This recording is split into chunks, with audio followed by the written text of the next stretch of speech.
લાઈવમાં આજરોજ ચૈત્ર નવરાત્રીના પહેલા દિવસે સાબરકાંઠા જિલ્લાના ખેડબ્રહ્મા માતાજી મંદિરમાં ભક્તોની ભીડ જોવા મળી। ખેડબ્રહ્મા માતાજીના મંદિરમાં ચૈત્ર નવરાત્રીના પ્રથમ દિવસે ભક્તોની ભીડ જોવા મળી હતી।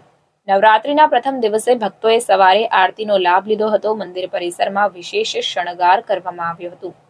આજરોજ મંગળવારના દિવસે સિંહની સવારી ઉપર બિરાજમાન મહાકાલી સ્વરૂપમાં અંબા માતાના દર્શનનો લાભ લેવા માટે ભક્તો મોટી સંખ્યામાં પહોંચ્યા હતા।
Thank you.